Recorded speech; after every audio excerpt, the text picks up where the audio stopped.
The Lotus of the True Law. Homage to all the Buddhas and Bodhisattvas. Dharmaparyaya Sutra. Translated by H. Kern, 1884. Sacred Books of the East, Vol. XXI. Sacred-texts.com. Chapter X. The Preacher.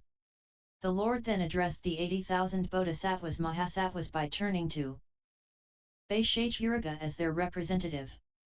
Seest thou, Bhaishagyariga, in this assembly the many gods, Nagas, goblins, Gandharvas, demons, Garudas, Kinnaras, great serpents, men and beings not human, monks, nuns, male and female lay devotees, votaries of the vehicle of disciples, votaries of the vehicle of Pratyeka Buddhas, and those of the vehicle of Bodhisattvas, who have heard this Dharmaparyaya from the mouth of the Tathagata. I do, Lord, I do, Shugata. The Lord proceeded, well, Bhaishagyariga, all those Bodhisattvas Mahasattvas who in this assembly have heard, were it but a single stanza, a single verse, or word, or who even by a single rising thought have joyfully accepted this sutra, to all of them, Bhaishagyariga, among the four classes of my audience I predict their destiny to supreme and perfect enlightenment. And all whosoever, Bhaishagyariga, who, after the complete extinction of the Tathagata, shall hear this Dharmaparyaya and after hearing, were it but a single stanza, joyfully accept it, even with a single rising thought, to those also, Bhaishagyariga, be they young men or young ladies of good family, I predict their destiny to supreme and perfect enlightenment. Those young men or ladies of good family, Bhaishagyariga, shall be worshippers of many 100,000 myriads of kotis of Buddhas. Those young men or ladies of good family, Bhaishagyariga, shall have made a vow under 100,000s of myriads of kotis of Buddhas. They must be considered as being reborn amongst the people of Gambadvipa, out of compassion to all creatures. Those who shall take, read, make known, recite, copy, and after copying always keep in memory and from time to time regard were it but a single stanza of this Dharmaparyaya, who by that book shall feel veneration for the Tathagatas, treat them with the respect due to masters, honor, revere, worship them, who shall worship that book with flowers, incense, perfumed garlands, ointment, powder, clothes, umbrellas, flags, banners, music, and with acts of reverence such as bowing and joining hands, in short, Bhaishagyariga, any young men or young ladies of good family who shall keep or joyfully accept were it but a single stanza of this Dharmaparyaya, to all of them, Bhaishagyariga, I predict their being destined to supreme and perfect enlightenment. Should some man or woman, Bhaishagyariga, happen to ask, how now have those creatures to be who in future are to become Tathagatas, Arhats, and then that man or woman should be referred to the example of that young man or young lady of good family. Whoever is able to keep, recite, or teach, were it but a single stanza of 4 lines, and whoever shows respect for this Dharmaparyaya, that young man or young lady of good family shall in future become a Tathagata. And be persuaded of it. 4.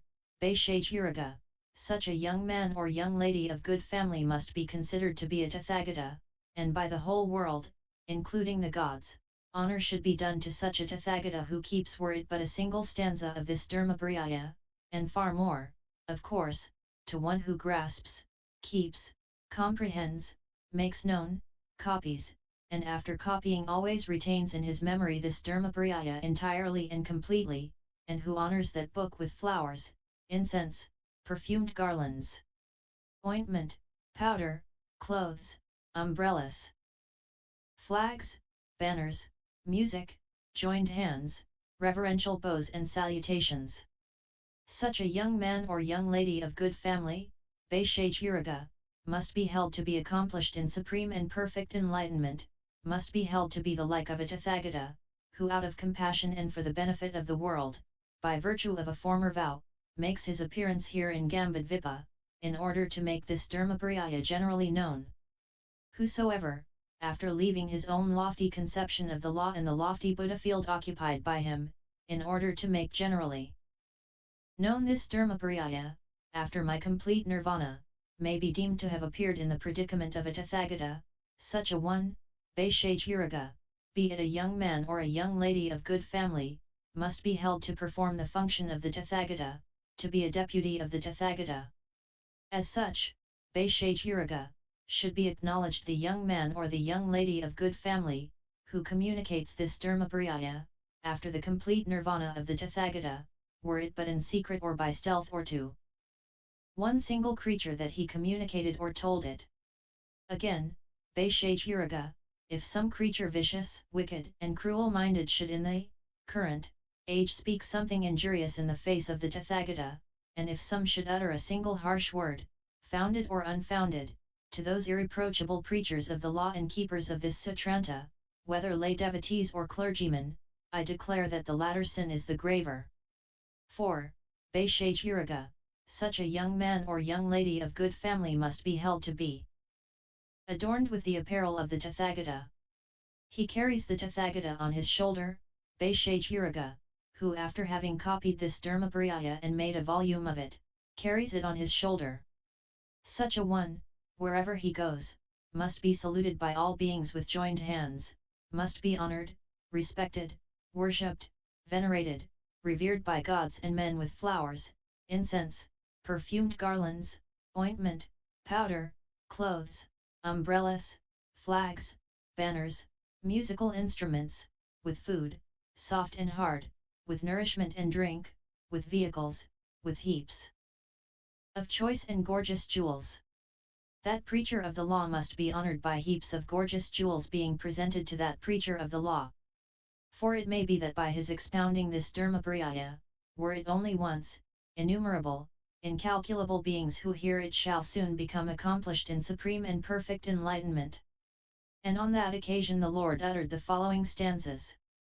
1. He who wishes to be established in Buddhahood and aspires to the knowledge of the self-born must honor those who keep this doctrine.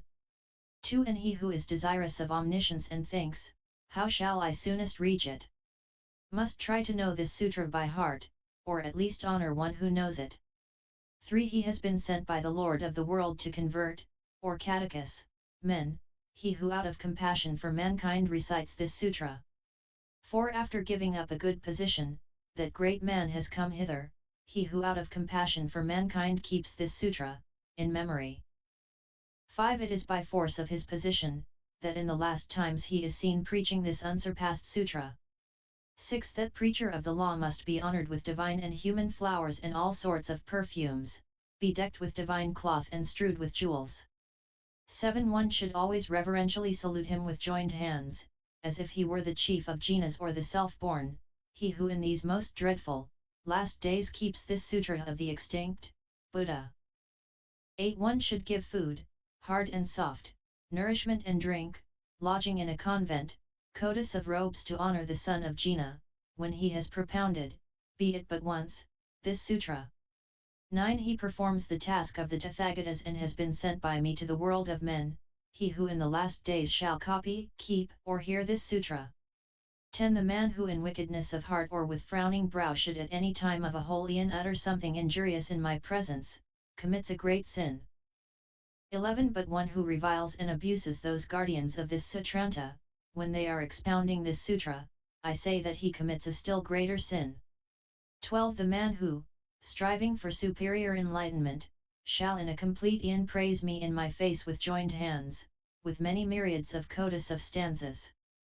13. Shall thence derive a great merit, since he has glorified me in gladness of heart. But a still greater merit shall he acquire who pronounces the praise of those preachers.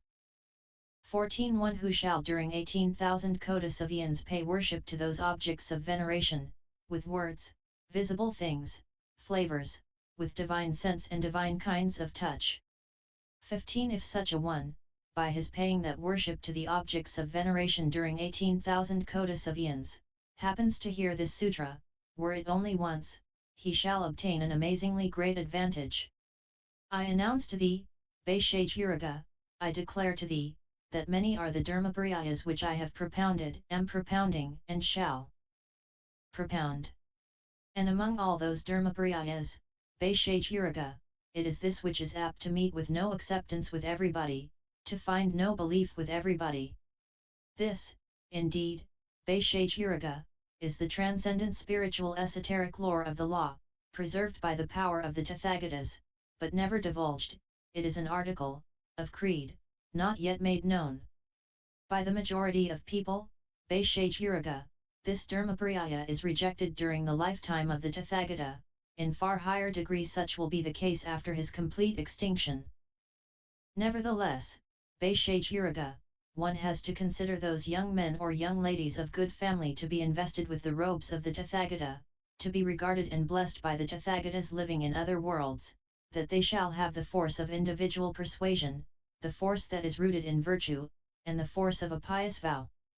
They shall dwell apart in the convents of the Tathagata, Bhaishagyariga, and shall have their heads stroked by the hand of the Tathagata, those young men and young ladies of good family, who after the complete extinction of the Tathagatas shall believe, read, write, honor this Dharmaparyaya and recite it to others. Again, Bhaishagyariga, on any spot of the earth where this Dharmaparyaya is expounded, preached, written, studied, or recited in chorus, on that spot, Bhaishagyariga, one should build a Tathagata shrine, magnificent, consisting of precious substances, high, and spacious, but it is not necessary to depose in it relics of the Tathagata. For the body of the Tathagata is, so to say, collectively deposited there. Any spot of the earth where this Dharmaparyaya is expounded or taught or recited or rehearsed in chorus or written or kept in a volume, must be honored, respected, revered, worshipped as if it were a stupa, with all sorts of flowers, incense, perfumes, garlands, ointment, powder, clothes, umbrellas, flags, banners, triumphal streamers, with all kinds of song, music, dancing, musical instruments, castanets, and shouts in chorus. And those, Bhaishagyariga, who approach a Tathagata shrine to salute or see it, must be held to be near supreme and perfect enlightenment. For, Bhaishagyariga, there are many laymen as well as priests who observe the course of a Bodhisattva without, however, coming so far as to see, hear, write, or worship this Dharmaparyaya. So long as they do not hear this Dharmaparyaya, they are not yet proficient in the course of a Bodhisattva. But those who hear this Dharmaparyaya and thereupon accept, penetrate, understand, comprehend it, are at the time near supreme, perfect enlightenment, so to say, immediately near it. It is a case, Bhaishagyariga, similar to that of a certain man, who in need and in quest of water, in order to get water, causes a well to be dug in an tract of land. So long as he sees that the sand being dug out is dry and white, he thinks, the water is still far off. After some time he sees that the sand being dug out is moist, mixed with water, muddy, with trickling drops, and that the working men who are engaged in digging the well are bespattered with mire and mud. On seeing that foretoken, Bhaishagyariga, the man will be convinced and certain that water is near.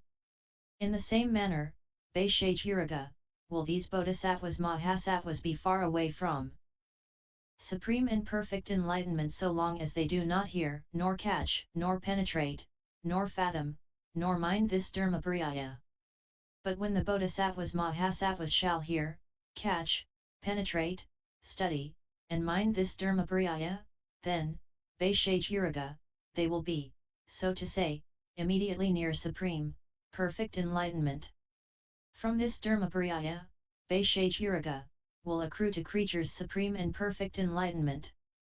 For this Dharmaparyaya contains an explanation of the highest mystery, the secret article of the law which the Tathagatas, N.C., have revealed for the perfecting of the Bodhisattvas Mahasattvas. Any Bodhisattva, Bhaishagyariga, who is startled, feels anxiety, gets frightened at this Dharmaparyaya, may be held, Bhaishagyariga, to have, but, newly entered the vehicle. If, however, a votary of the vehicle of the disciples is startled, feels anxiety, gets frightened at this Dharmaparyaya, such a person, devoted to the vehicle of the disciples, Bhaishagyariga, may be deemed a conceited man.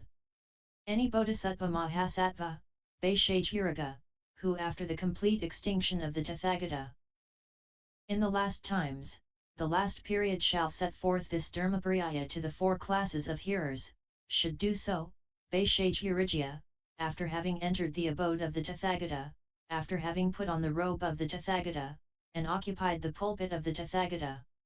And what is the abode of the Tathagata, Bhaishagyariga? It is the abiding in charity, or kindness, to all beings, that is the abode of the Tathagata, Bhaishagyariga, which the young man of good family has to enter. And what is the robe of the Tathagata, Bhaishagyariga?